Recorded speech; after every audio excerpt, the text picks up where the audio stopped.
voice of Nassau Community College. A 2019 Marconi Award finalist from the National Association of Broadcasters. This is 90.3 WHPC. WHPC HD Garden City. Available anytime on your smart speaker. And anywhere on iHeartRadio.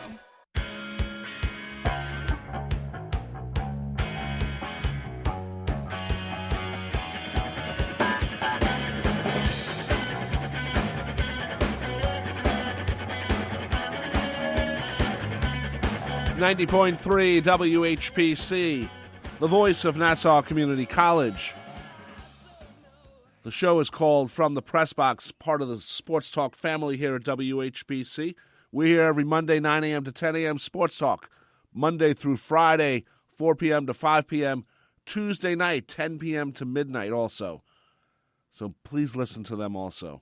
But we start off the week. My name is Rob Leonard. Joining me, of course, is my brother Tim Leonard, award-winning sports writer. Hello, Tim Leonard, award-winning sports writer. How are you? Good morning, brother. How are you? I love it when my last name is award-winning sports writer. Well, no, I said Tim Leonard. And then I paused and said award-winning sports writer. Good job, brother. You know, I'm a little under the weather, brother, but I couldn't miss the show. I can tell, bro. I just noticed your shirt is on backwards. No, it's inside out because I think I wore this shirt. I cleaned it. I washed it, but I think I wore it like 3 weeks ago, so I didn't realize it. You know, I tend to wear the same shirts because there's only so many shirts I can wear. Yes, brother. You know, I don't have all the great shirts like Eric Fischetti. Eric Fischetti is definitely a fashionable young man. Look at him. And he's wearing that new Islander third jersey hat. This is the one that I'm not afraid when it gets dirty, though. But that's... Which one, the hat or the hoodie? hat. It's the black one. It's actually not that bad. You don't have that as a shirt, do you? No. Hey, now I got a question for you. I never liked it. I got a question for you as a member of the younger generation. Yes, sir. Hoodie. How many hoodies do you own? The hoodie seems like a big fashion staple for the younger set now. Probably maybe like 5. That's all? 5 or 6. That's surprising me because I think I have about 5 or 6. I mean, like I'm definitely younger than my years. Definitely, and you look at too. I have like the pullovers more so than anything, but I have like the full zip, no hood. Okay. So I mean, I guess I'm a little bit more fashionable than I give myself credit for. There you go. So, another prediction of mine correct. Happens every week. But you see what they did with the Islander NY? I didn't realize that there's 4 little slashes for each cup. Yeah. But I hate that third jersey. It's black and it just says NY. It's better than a fisherman. So anything's better than a fisherman. Exactly. What's going on? The Facebook Live is not working, or what? What are we doing? I don't know. Let's see. All right. Well, anyway, as usual, brother, a big week in sports. We had a lot of disappointment this week. Well, not this for weekend. Met fans. Met fans aren't playing, so they're disappointed. No, but they're happy that Yankees are not in it. If that's what makes people happy, then they really need to reassess their fandom. Because I've seen a lot of stuff between Twitter and Facebook in the last couple days. A lot of people with the old, tired, stupid saying, "Oh, my favorite team is anybody playing the Yankees." You know what? If that's really how you feel, again, check yourself, because if it makes you happier for a team to lose than your own team to win, then you have some problems. I was actually, if the Yankees were going to win, I would actually root against the Nats, because the Nats have done more damage to the Mets than the Yankees. Exactly, brother. So and you know, would have put Met fans in a precarious position. Yeah, it's like Red Sox. You know, you root for the Red Sox? No, you can't. They're worse than the Yankees. Exactly. So anyway, but you said something last week, and you were half right. I was mostly right. Mostly right. Now you were half right. I was probably about 90% right. You said Game 3 you worried about, even though they had split in Houston. Yeah. You said you worried about Game 3 because you thought the Astros were going to win. Well, no, because what I said was that Game 2 was vital, and for everybody who was saying that the Yankees.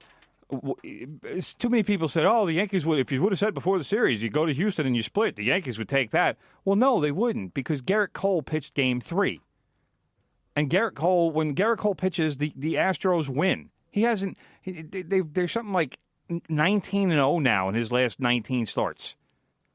So he hasn't been pitched in a losing game since something like June. So it was pretty much a lock that Garrett Cole was going to win Game 3. And he did. So that was the issue. Was now you're talking about being down 2-1, and I said after that the Yankees were going to be forced to win Game 4 and Game 5. Well, what happened? Game 4, the Yankees didn't win. I have to say that was the worst game I saw all year for the Yankees. Game 4 was a horrible game. Terrible. It was. Every team has a game like that, or a couple games like that during a season. When you play 162 games plus the postseason, you're going to have a couple games where things just get sloppy. You can't field the ball. You can't hit. And unfortunately, that happened for the Yankees in Game 4. They made 4 errors. They couldn't get a clutch hit. Masahiro Tanaka, who's been fantastic in the postseason in his career, gave up a three-run home run, and then Chad Green gave up another 3-run home run. So there's 6 runs. It turns into an 8-3 game. Yankee fans were leaving the stadium in droves in the 7th and 8th inning because the game was over. There was no way the Yankees were coming back from that. So now it's 3-1. And again, there's your problem. And that was why Game 2 was such a vital game. Right. No, so the Yankees come back. They win Game 5. They beat Verlander, and that was something else we said last week, was that for the Yankees to win this series, they were going to have to beat either Verlander or Cole at least once. And even though they did that, they beat Verlander. He was not good in the first inning. DJ LeMahieu led off with a home run, tied the game at 1. The Yankees put a couple men on base, and then Aaron Hicks hit a ball down the right field line that hit the foul pole and made the loudest sound I've ever heard off a foul pole. It sounded like somebody rang a gong. You know, it sounded like one of those. It just with the mallet and smash. I mean, I've never heard anything hit off a foul pole that hard. And then the rest of the game was nothing. The rest of the game was good pitching and bullpens, and Yankees win 4-1, and let's take it to Houston.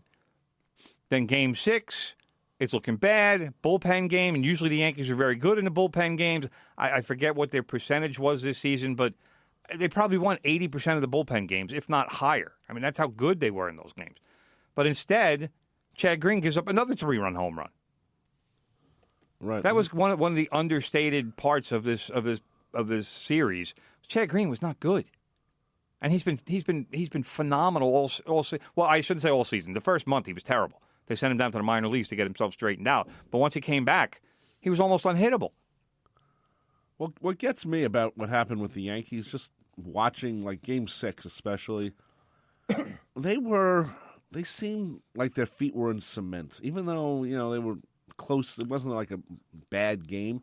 But you watch Houston, they're running around, they get these outs, they're giving each other high fives and chest bumps, and they seem like they're caring that they sort of know no matter what's going to happen, we're going to win.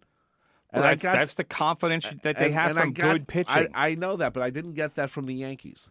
Well, before you started talking about chest bumps, I was going to point out that was a very sagacious assessment, brother, is that the Astros are... Sagacious? Sagacious, brother. Wow. I know. But the Astros are a more athletic team than the Yankees. Okay. I will give them that.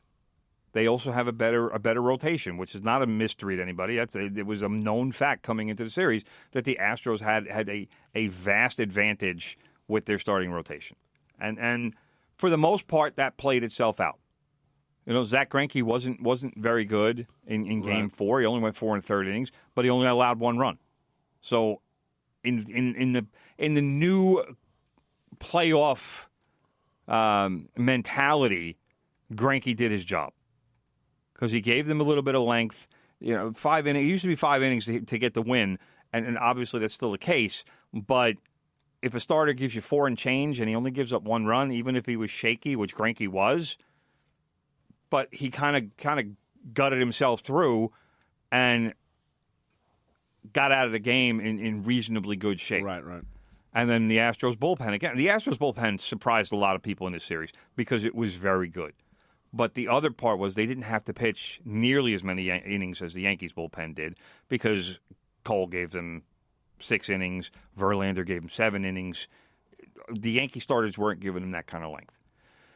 But then, game Game 5, I do want to point out, James Paxton was phenomenal. Outstanding job by James Paxton.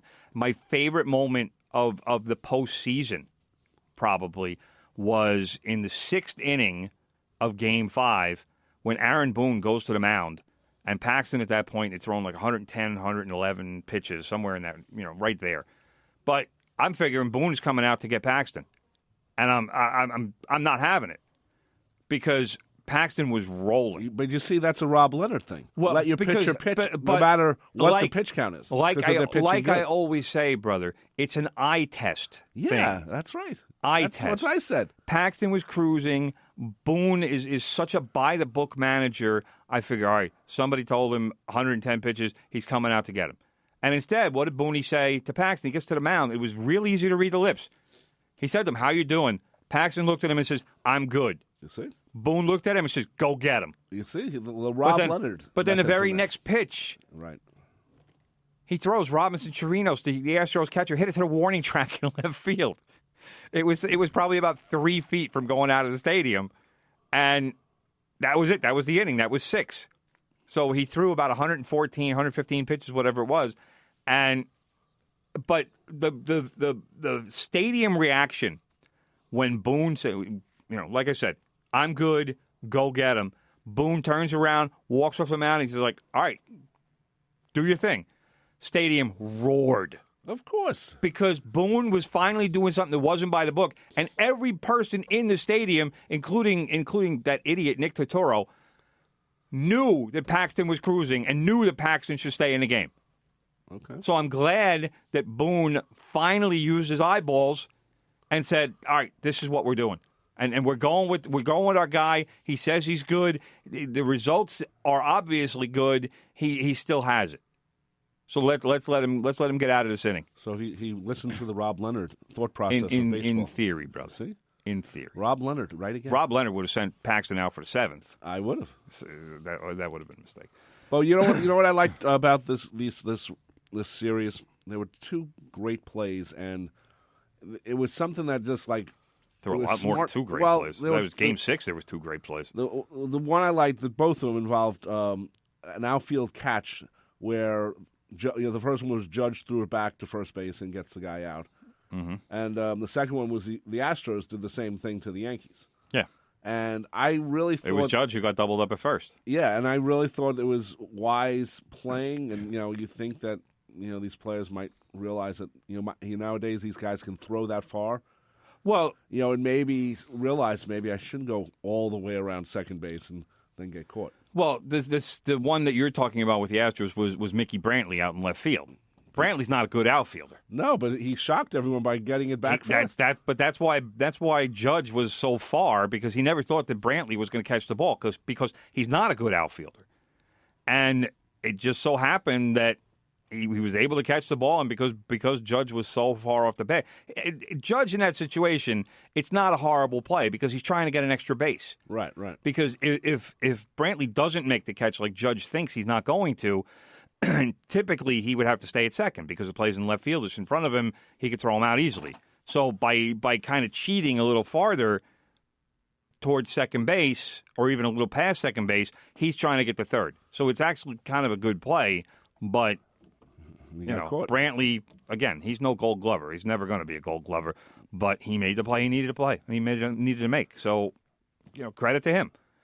But there were like I said, there were a lot of good defensive plays, and the Astros made a lot of them in all 6 games. Yeah, the Astros played very well. You know what? Considering what the Yankees went through with all their injuries, the fact they even made it this far is actually pretty good. It's been an inspiring season. Next year is going to be a little crazy though because there's lots of decisions they have to figure out. As is the case every offseason, brother. There are decisions to be made, and it's interesting I'll run through a few of them. Well, hold on, just before you go. Steinbrenner has been gone. George Steinbrenner has been gone for many years. A long time. Yeah.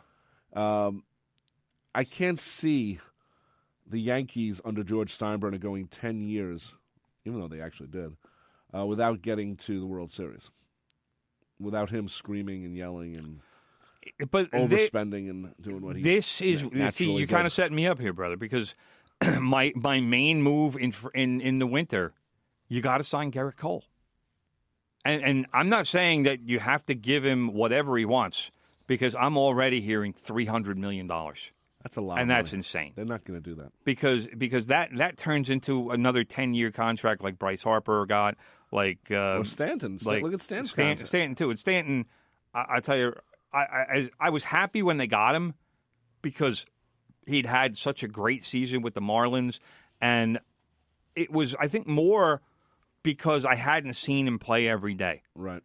Stanton mashes a baseball, but number one, he has real problems staying healthy. And number two, he's not really athletic. If you watch him in the outfield, he's not athletic. Well, Derek Jeter must have known something when he traded him. Well, he was looking to get rid of salary. That's all. That was the only reason he was looking to trade him. But that is the problem, and that's like I said before about that the Astros are more athletic than the Yankees. Stanton is one of those reasons. Right, right. But he's got a contract and a no-trade clause that it's going to be almost impossible to move him. He's going to be a Yankee for probably at least another 5 or 6 years, if not more than that. I agree. And if he stays healthy, he's a good addition on the team. If he can't stay healthy, that contract is going to turn into an albatross. I agree. So how, as far as what we're seeing this postseason, right. Look at the teams in the World Series. The Astros. Right. Garrett Cole, Justin Verlander, Zach Greinke, who they got at the deadline. And don't tell me, don't anybody tell me that Zach Greinke should have been a Yankee. There's no way he would have survived in New York. Some people can't. The Nationals, he's got like personality disorder or something. Oh, right. He's got issues That's right. The Yankee fans were torturing him. New York would be impossible for him. Is he OCD or something? I have no idea what it is, but he's got issues. Does he have to lick the ball or something before he I have no idea. But you look at the Nationals, Max Scherzer, Steven Strasburg, Patrick Corbin, who could have been a Yankee in the offseason, and even Anibal Sanchez, who had 7 2/3 no-hit innings and has actually won an ERA title. Right. So starting pitching is obviously a key to winning a World Series. And if you look at the Yankees in the last decade, that's been the area that has been lacking for pretty much every one of those teams. There'll be a couple of good starters. Masahiro Tanaka's been around for a long time. CC Sabathia was around for a long time and much more effective than he was this year. But the Yankees haven't had a rotation of that kind of quality of those two teams that I just named. Cole and Verlander are quite possibly the two best pitchers in the American League. Right, right. Scherzer has won a couple of Cy Young awards. Strasburg is a dominant guy, especially when he's healthy, but he's had some issues with health in recent years. Corbin has been incredibly solid this year. Better than most first-year free agents. Usually they feel the pressure of the contract and they don't perform as well. But that's what you're looking at. And if the Yankees can get Garrett Cole in the free agent market, put him with a healthy Luis Severino, full-season Luis Severino, and Tanaka, now and Paxton. All right. That's a real good four. It is. That now I'm looking at a team that certainly has a good shot at winning a World Series. Okay. But with what the Yankees have right now, Severino, Tanaka, Paxton, it's a good three, but it's not necessarily a dominant three. And Severino still really hasn't shown that he can be a lockdown kind of pitcher in the postseason. He's had some real sketchy starts in the postseason. His start in against the Astros when we needed him in Game 3, desperately needed him against Cole. What does he do? He threw 36 pitches in the first inning. You can't have that. You need the length out of him. And everybody knows he's not going to go very long anyway because he's only made like 5 starts since he came back from being out all season. And Boone probably pushed him even longer than he normally would have. He went over 90 pitches. Right. So, but he only got he was 4 innings because 36 pitches in the first inning. It was ridiculous. You have to be able to put people away, and he wasn't able to do that against the Astros in Game 3. So Garrett Cole for sure. I mean, you don't know where he's going to go because the Angels are going to be in play. Maybe the Padres. I don't know. They might make another crazy signing. I don't think they will though because they don't have that much money and they already have Eric Hosmer and Manny Machado under big long-term contracts. But I also saw today. I don't even remember. I don't know what I saw it online, so I don't know what day's paper it was in. But Joel Sherman from the Post is all about trying to get Francisco Lindor from the Indians. Although that would the cost in prospects and players would be astronomical. You're talking about a 25-year-old Gold Glove caliber shortstop who in each of the last 3 seasons has hit more than 30 home runs and has won a Silver Slugger Award, which is the best hitter at his position. He's basically a 270, 275, 280 hitter. He's probably the best shortstop in baseball, or if not, he's one of the top 2 or 3. Like I said, the cost in prospects would be astronomical. But that being said, as much as I love Didi Gregorius, he's got to go. I can't see giving him a 5-year deal at the money he's going to want for a guy who's over 30 now. You can't do it. Is he in shape? Does he take care of himself? Is his hitting and fielding still where it should be? No. And the reason is he had the Tommy John surgery. He came back in July or June or whatever it was. He never found his stride offensively. No, now he can take 5 months off. Well, yeah, but do you want to sign him to? He's going to need 5 years, minimum $80 million, minimum probably $100 million. Okay. I'm not committing that kind of money to a shortstop who's over 30. As much as I love him, and I love Didi, he's been a great Yankee. Took over for Jeter, handled that responsibility in as well as anybody could have. Yeah, I agree. But it's unfortunate with the injury. The timing is bad. Either I'm going after Lindor hard, or I'm moving Gleyber Torres to shortstop. I'm putting DJ LeMahieu at second base, and maybe tacking on a year or 2 to DJ LeMahieu's contract, and then I'm going from there. Okay, who do you predict, the Astros or Nets? Very quickly. I got to go Astros, and the reason being is that the Nationals bullpen is still a disaster. I like the Astros starters better than I like the Nationals starters, and I like the National starters a lot, but I like Cole and Verlander, to me, are almost untouchable. And the Astros bullpen will be the difference. I think also the Astros have a tiny bit better of a lineup. Okay, we're going to take a break right now. You're listening to From the Press Box right here on 90.3 WHPC, the voice of Nassau Community College. Give us a call, 516-572-7440. All hit music. For all those songs radio has forgotten about, join me, Big Ed, Mondays from 10 a.m. till noon for The Good Gold Show. We'll bring back all the great hits of the 50s, 60s, 70s, and more. The sounds of doo-wop to disco, all the Motown, soul, and great rock and roll. We'll even take your requests and dedications to The Good Gold Show. Music. On the voice of Nassau Community College, 90.3 WHPC, and streaming on the iHeartRadio app. Okay. Go. Tell your friends about the Nassau Morning Madhouse. Hear what you're missing. Check it out. Check it out. If you ever wonder who lived in your house before you, my grandparents' house, the room that's now a playroom, somebody died before in that room. If they happen to die in my room, I don't want to know. Don't tell me. The reason I'm asking you this is because a strip club in Tel Aviv decided to turn into a synagogue. What?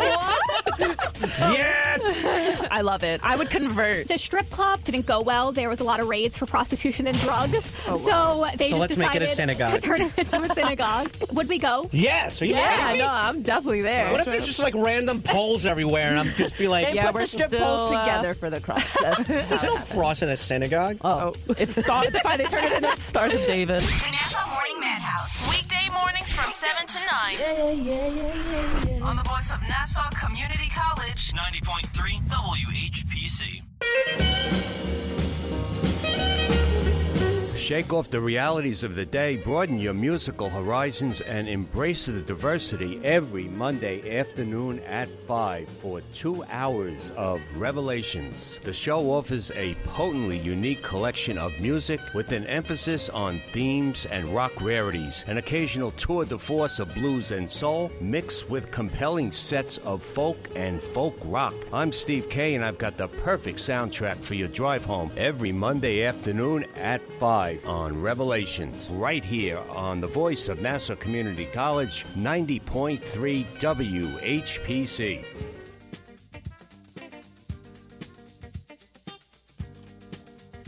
We're back here on from the Press Box on 90.3 WHPC, the voice of Nassau Community College. Before we start, there's one more thing about the Yankees, and I give them credit for their Yes Network.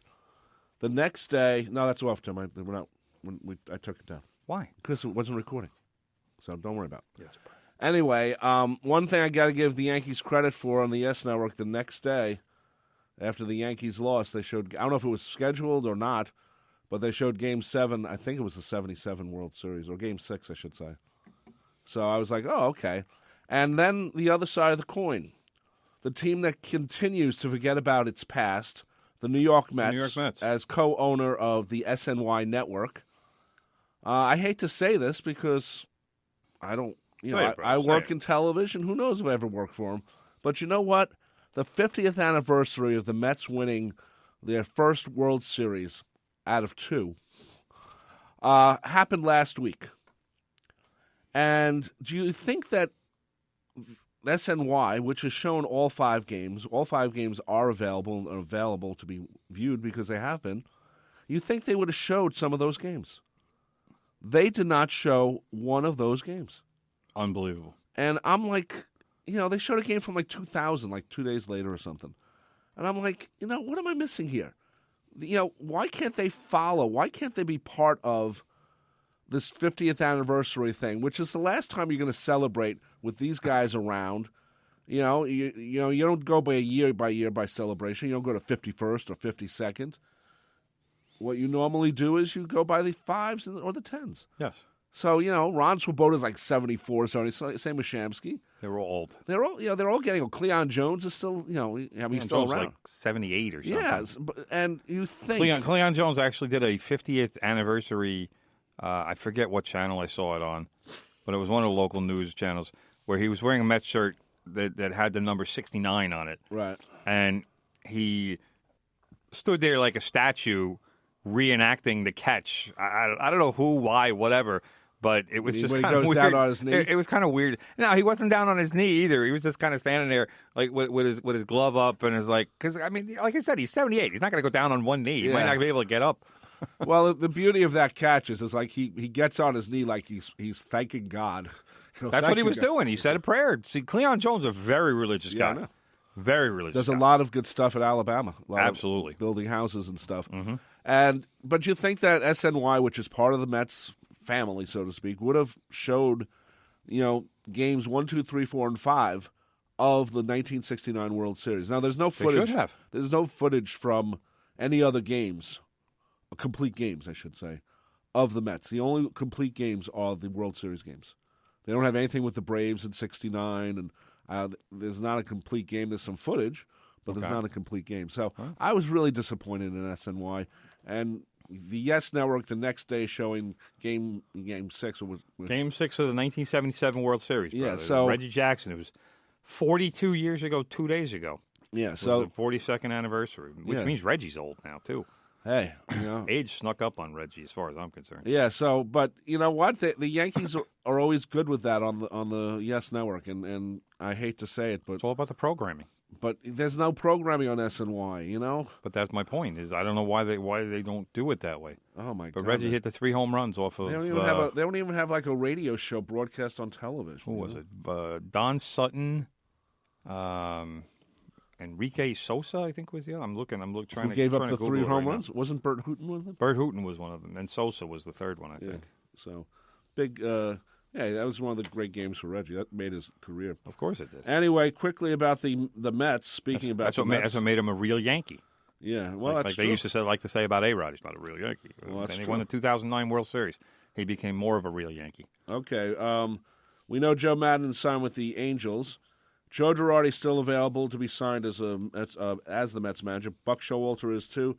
Dusty Baker would be a good choice, though he is kind of old. He's up there. I don't. Personally, I don't think Dusty Baker. And there's two reasons. I'm not sure how Dusty would handle New York. That's 2 reasons for that. Check real quick and see how old Dusty is. I think he's 68. But the 2 reasons I wouldn't like Dusty as the Mets manager. Number one, I don't know age-wise if he would be able to relate to the players. Number two, he has a real reputation as being somebody who kills pitchers. He is not a good manager of pitchers. And the Mets, obviously their team is built around pitching. He's 70, actually. Yeah, 70. So by next season, is he 71? June 15th, so yeah. So he turns 71 during next season. I like Dusty Baker, great baseball man. He's been an outstanding manager. I just don't know if I want somebody who's that old coming in. But that being said, the Mets keep saying that they are all in to win next year. They said that last in 2019, too. But so that means the moves in this offseason will be made with the intention of building a team that can win in 2020. Well, then who do you pick as your manager then? You need to. You're not picking. Nothing against Buck Showalter, who I think is a smart guy. You're not picking him.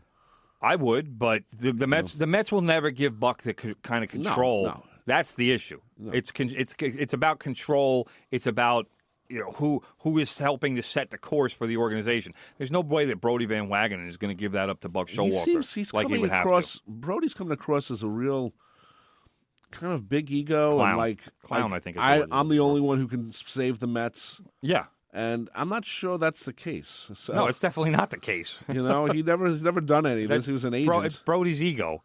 But he would have to give up some of the control to Buck if Buck is to be hired. I think Buck is a great baseball mind. He's still one of the best managers in baseball, even though he didn't manage last year. He is a guy who I think could get the Mets to the postseason, and certainly would run that team in a very efficient way, and would have them playing good baseball. I think the same goes for Girardi. I think they're similar personalities. They're both very disciplined. They're both pretty hardline kind of guys. Showalter is more in control of every bit of minutia. Yeah. He doesn't let anything go. Girardi isn't so much. I liked what you said about Girardi. The Cubs still need a manager. He's a Chicago guy. His family's there. It makes a lot of sense for him too. Yeah. But then again, he's been in New York. He understands, I think, very well how New York and the media works and how the fans are very expectant. But he's not comfortable with that. That's the problem. His first, you have to remember when he took over. His first week or two in the job, he actually lied to the press.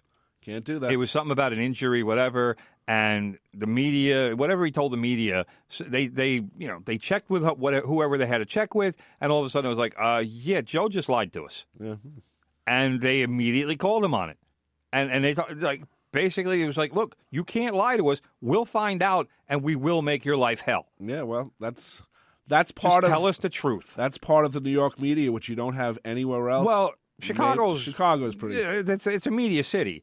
So maybe Philly. There's two papers there.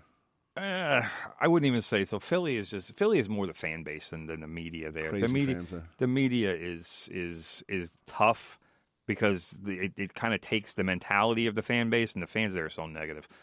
But not positive like Yankees. I think that Girardi.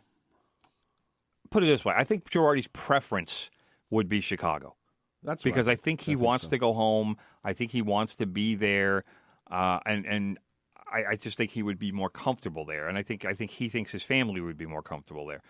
But if the Mets job came open, I have no doubt he'd take it because I think he would look at the Mets situation and say, all right, we got a good team here. We it's a team where they're at least willing to spend money. A little bit. Well, I'm not to the extent that the Dodgers and Red Sox are, but it's a team that does spend. Has spent. I wouldn't say. Well, but not. There's a difference between spending and spending wisely. And it's like signing Jed Lowry to a 2-year, what it was, a $14-16 million contract last year, might have seemed good at the time. But Jed Lowry played a handful of games for the Mets last year, and it was a complete waste of money. It was, I agree. And how many, the bullpen signing Jeurys Familia seemed like a good move at the time, turned out to be a complete waste of money. So they'll spend it, But you got to spend smart. And they took over Robinson Cano's contract. Right. So they're willing to pay Robinson Cano whatever. I don't even know what he's making, $25-30 million a year, probably 25. But again, spend wisely, not just spend. But if you're based on who's available right now, I go with Girardi, and work it that way. And I think he'd be a good signing for the Mets. I said that 2 years ago before they did what they did. Well, Callaway just didn't work out, but the issue with the Mets, and again, actually, you know what? The second half, the Mets were very good. Usually, it's the other way around. Usually, the second half, the Mets start falling apart.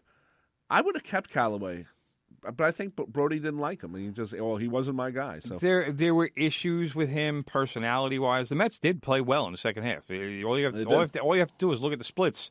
And see that there's no doubt about the fact that they played well in the second half. Sure. But they just had too much ground to make up. And Mickey, I don't know if Mickey finally got the hang of being a manager and it took a year and a half for it to happen or what it was, but there were issues there. And I know a lot of Met fans did not like his in-game managing. They questioned a lot of his decisions. That was the reason why Mickey was most of all Mickey was let maybe go. Brody was on Facebook too much on some of the Met pages where literally every pitch was Callaway's an idiot. Callaway's an idiot. Well, but like I was about to say, brother, if the Mets are indeed all in for next season, like apparently they're maintaining that they are, you can't hire somebody like Carlos Beltran. No. Because you can't put yourself in a position where your manager is learning the job on the fly and you're expecting to contend for a World Series. The two things don't mesh. Well, Girardi did. Well, Girardi was handed that caliber of a team. And you could say that Alex Cora with the Red Sox did the same thing. Don Mattingly didn't win a World Series, but at least contended for it. But again, those are teams that are the highest spending clubs in baseball. The Red Sox spent more than anybody. The Dodgers, when Don Mattingly was there, spent almost as much as anybody. I know. Probably more than anybody back then. So those are unique situations. The Mets don't spend to that extent. I don't know where the Mets were in payroll this year. It was probably, if I had to guess, I'd say around 12th. So they'll spend, but they're not going to spend the extra, say, $50 million that it would take to get into the top three.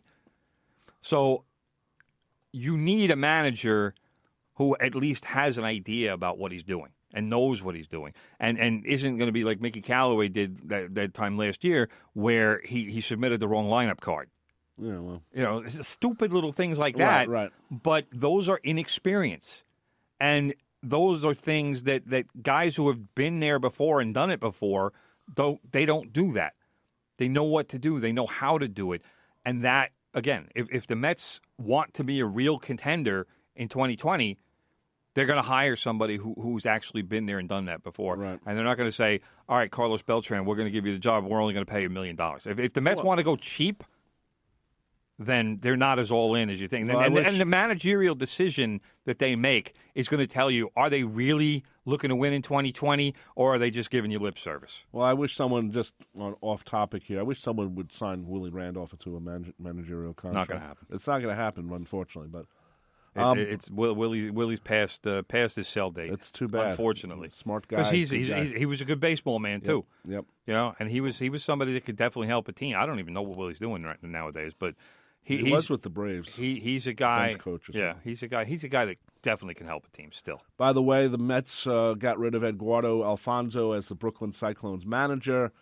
Everyone is saying this is also Brody sticking his fingers maybe where it doesn't They made belong. him, a consultant or something? He's now a paid consultant to the Mets, basically, so he still has a contract and I guess healthcare or something. Who knows? He's I don't even know what Which that is means. too bad. He's an Now, one ambassador. of the things that someone was talking about is that Major League Baseball is trying to reduce the amount of minor league teams, and they also want the minor league teams to pay more money towards contracts and stuff.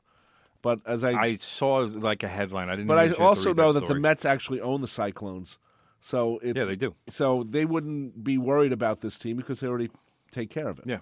So it's not like there's an agreement. I'm sure there's an agreement with some LLC company that the Mets own or control. But probably there's always some kind of money shell game going on. Yeah, that's what it's all about. So anyway, we'll see what happens with the Mets. What's going on with them, and they're very quiet, which is maybe a good thing. By the way, what's your pick for the World Series, brother? You didn't tell us before. Well, you didn't ask. Didn't know I had to. I would like to see the Astros win. Well, who do you think is going to win? I didn't ask you who you like. Give me some analysis. Brother. I think the Astros are going to win. All right. I think they're hot right now, and sometimes you need that as a team. And right now they're on fire, so I think that's very good for them. And plus, how can I root for the Nats? I don't know. Like I said, they just beat up on the Mets way too many times. Yes, brother. So anyway, let's take a break right now, brother. We'll be back in a couple of minutes. You're listening to 90.3 WHPC, the voice of Nassau Community College. Give us a call, 516-572-7440. Tim, you're at Twitter at Real Tim Leonard. It's Tuesday night at 8. Do you know where your children are? It's not Tuesday night at 8 right now. It's 8 p.m. somewhere. It's time for the Rock Binge. But it's not 8 p.m. here. What's the Rock Binge? I'm ready! You know, the Rock Binge, where it plays modern rock and alternative music in a class of its own, with the latest rock news, too. Is it Tuesday night at 8 yet? No. The show sounds cool and all, but maybe you need to buy a new watch or something? No, I do not need a new watch. I just can't wait for it to be Tuesday night at 8. Why would you want to miss out on classic SpongeBob lines or this amazing voice? All right, I get it. All right, I'll listen, I promise. All right, is it Tuesday night at 8 now? No, it's not. How about now? Stop asking. You got to turn on the voice of Nassau Community College, 90.3 WHPC. All right, forget it. If you can't beat them, join them. Is it Tuesday night at 8 now? Let me check my watch. Nope, not yet. Wait. A Super Bowl champion, U.S. Congressman, publisher of Long Island Business News, award-winning authors, physical fitness, life coach, and celebrities like Billy Crystal and Eddie Murphy. I had no idea so many awesome people got their start at Nassau Community College. Located on 225 acres in Garden City, Long Island, Nassau Community College, a member of the State University of New York System, has close to 20,000 students attend the school each year. The college mascot is Leo the Lion, and Lion Tales are his stories of the school's absolute best and brightest who have graduated over the past 50-plus years.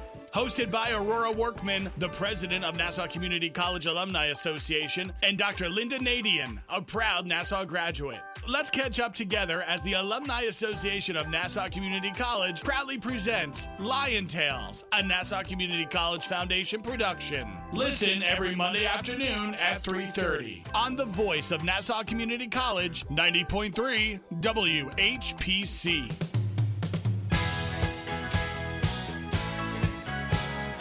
We're back here on From the Press Box here on 90.3 WHPC, the voice of Nassau Community College. Give us a call, 516-572-7440. I am Rob Leonard. He is Tim Leonard.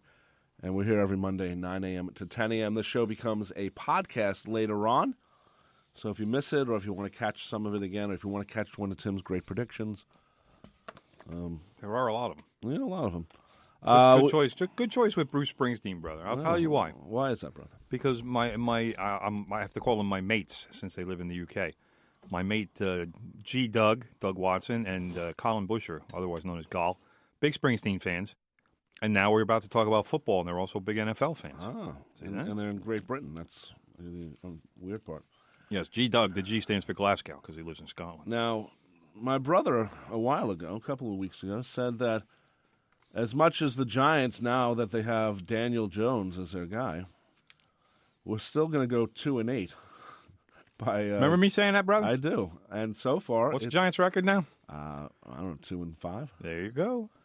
And if you remember last week, we talked about there was a possibility that, the NFC East, which we thought was going to be all Cowboys, well, they won last night. They're 4-3. They basically showed up a division last night. Basically, they at 4-3.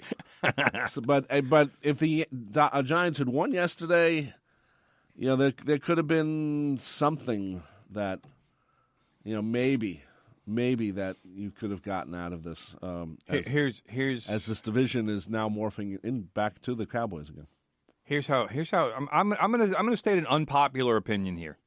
Because basically, in fact, not even basically, I am gonna state unequivocally the Giants are trash, and the reason the Giants are trash.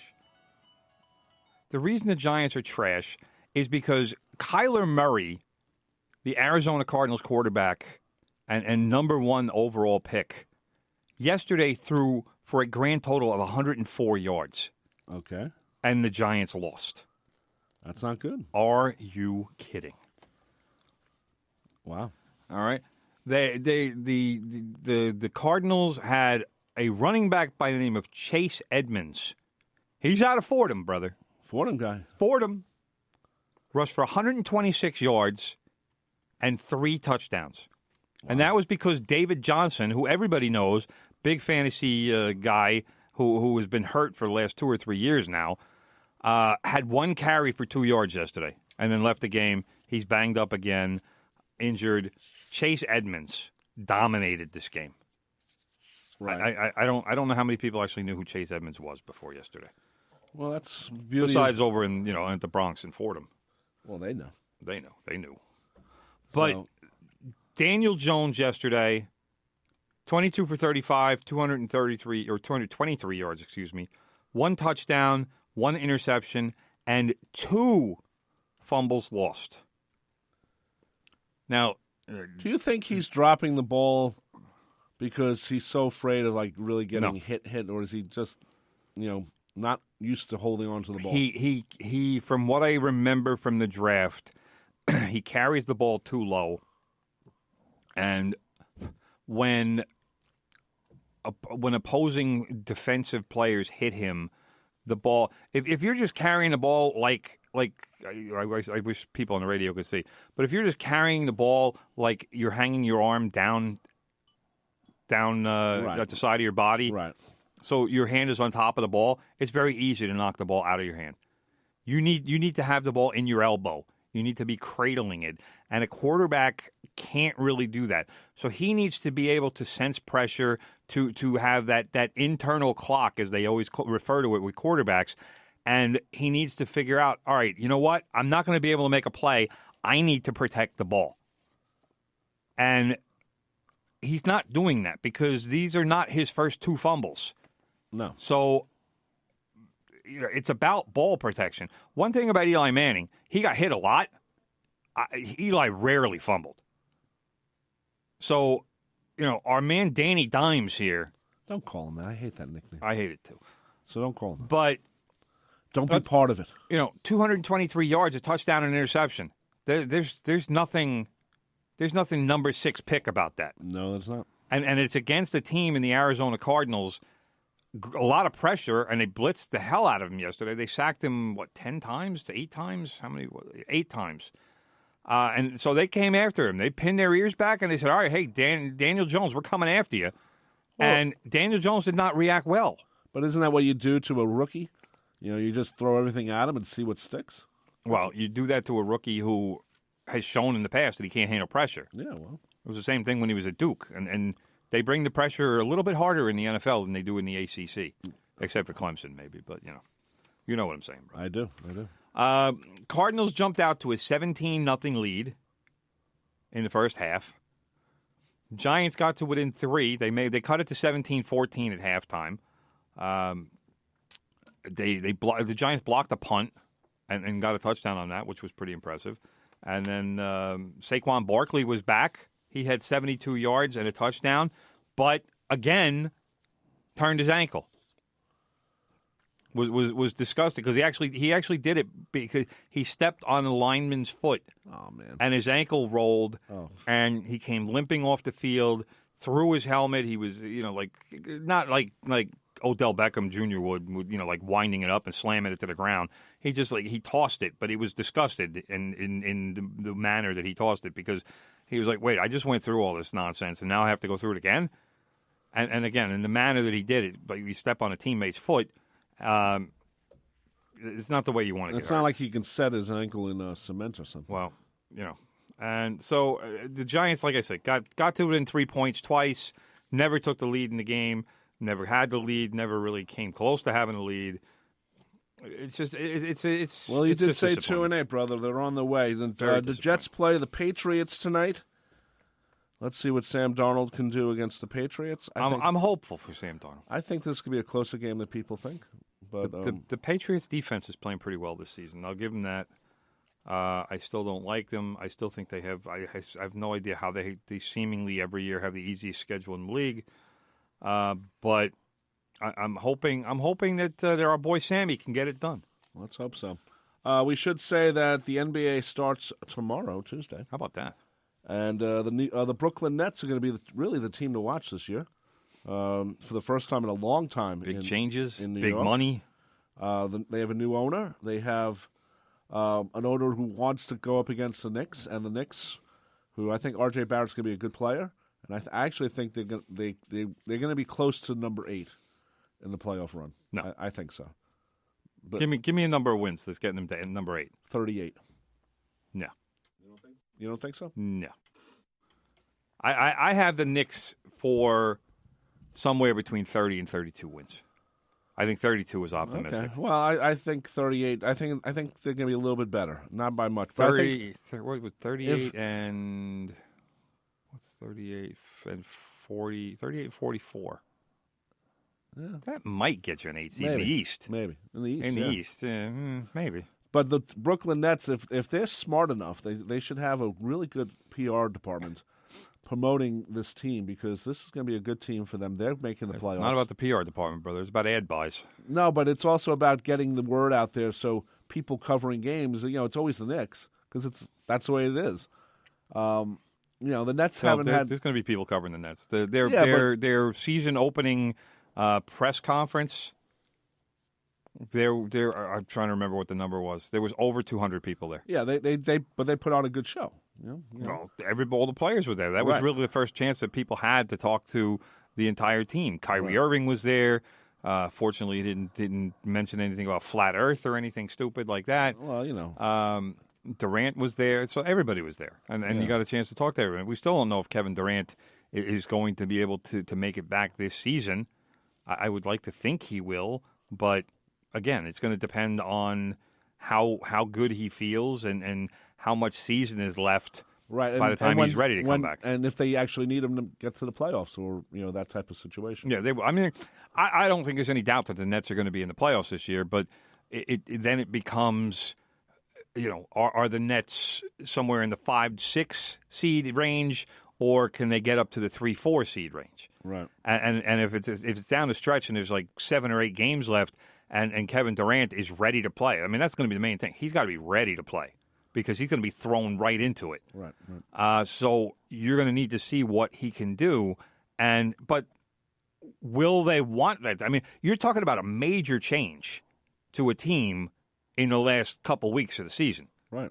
So that is something that the coaching staff will also have to think about, is how much do we want to mess with our team, our rotation, and everything else. They might tell him to take the whole season off. Or they might just use him as, sixth man or something, just to bring him in. More like an eighth man. Right. We should say also that the New York Liberty is moving to the Barclays Center because they are owned by the same people who own the Nets, and that's a good purchase. That is, and they're getting them out of the Westchester Community Center, whatever it is. The Liberty are not a suburban team. No, they're not. Also, let's quickly talk soccer, brother. We have about 4 minutes left. Woo-hoo.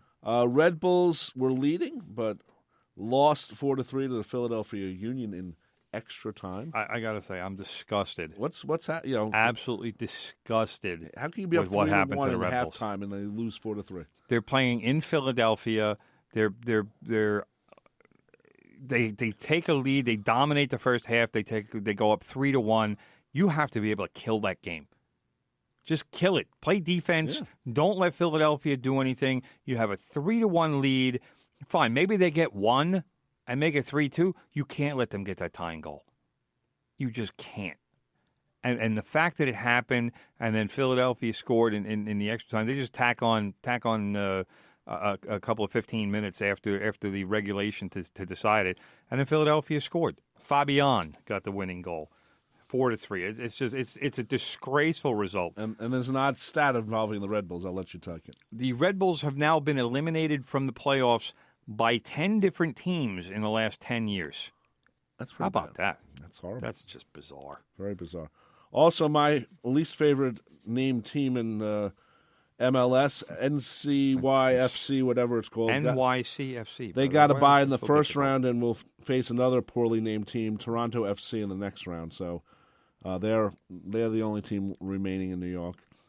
Also, we do cover the NWSL occasionally. That's the National Women's Soccer League, and their final is on Sunday.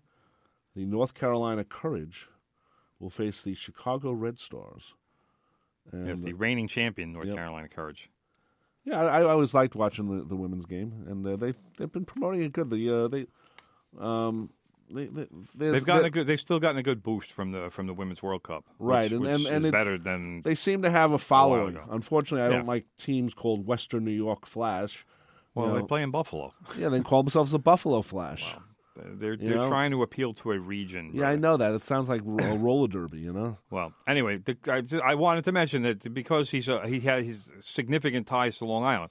The Courage are coached by Paul Riley. Now, anybody who knows anything about soccer on Long Island knows the name Paul Riley because he's a very familiar guy. He played his college ball at Delphi, started his coaching career as an assistant at CW Post, and later coached the Long Island Rough Riders in the U.S. ISL A-League.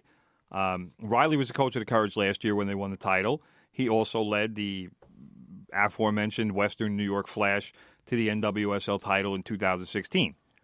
Now, he's not a Long Island native. He was actually my brother will love this. He was born in Liverpool, and as I said before, he came over and was recruited to play at Adelphi by Coach Bob Montgomery, and has been in the States pretty much ever since, as far as I know. Cool. So let's wish Coach Riley some good luck at repeating. I'm sure this game will be on some channel. I know Lifetime was covering some games, but I don't know who's covering. It's tough to watch. Try to figure out. It's like even with the Yankees Astros, it was on FS1, and not everyone has FS1. I was really shocked that that Major League Baseball gave it to them because it's not like ESPN where it's in 95 million homes or 90 million homes now. It's like in 70 million homes. Yeah. So anyway, we're just about done, brother. Anything else you want to get to before? I just wanted to point out that after losing 3 of the first 4 games, the Islanders have now won 4 in a row. All right. Scores, all right. Panthers 3-2, Blues 3-2, Winnipeg Jets 3-1, and Columbus Blue Jackets 3-2. That number 3 means something. Notice those scores, and notice how the Islanders are getting back to being the team that they were last year. Yeah, well, overtime games, shootouts. Brock Nelson got a goal 33 seconds into overtime on Saturday to get the win over Columbus. Good defense. So, yeah, it's good. It's all about the defense with the Barry Trotz teams. And Barzell, Barzell had 2 goals the other night in the win over Winnipeg. 6 points in the last 4 games, so, man. There you go. He's got to be the leader. And, for those who don't know, 28 games over at the Coliseum this year. It's more than the 20 they did last year. I don't know what they're going to do with the playoffs. When they played at Barclays last year, they lost in the playoffs. But they won the first round at the Coliseum. That might say I blame something. Gary Bettman. We all blame Gary Bettman. He's like the blaming guy. Anyway, we're leaving right now, brother. Big Ed is here. All right, walking in the door. There he is. Right. Well, Big Ed. Good. Big Ed's here. So while Big Ed's setting up, let me just quickly read something, brother, because we were supposed to read it and we didn't get to it. Don't forget about Lyrical Ladies today, Monday, 2 p.m. A show dedicated to women from the 70s to today in music. From Joni Mitchell to Taylor Swift, these female-led songs forever leave an impact on the music industry. That's Lyrical Ladies, Monday at 2 p.m. today, right here on 90.3 WHPC. Do they play Faya on that show? No, they don't know who Fader is. Faya. There's no T in there. Oh, I was thinking of Dr. They're putting together a new music video right now. I'm sure everyone's going to be excited. They should be. Anyway, Big Ed is here, and you know what that means. The oldies will be played, as they are every Monday from 10 o'clock to 12 noon. My name is Rob Leonard. You are? I'm still Tim Leonard. And we'll see you next Monday. Take care and bye-bye. The views expressed on air are not necessarily those of WHPC, its management, or Nassau Community College. Responsible opposing viewpoints will be considered by emailing them to whpc@ncc.edu or by mail at WHPC 1 Education Drive, Garden City, New York 11530. Thanks for listening to the voice of Nassau Community College, 90.3 WHPC.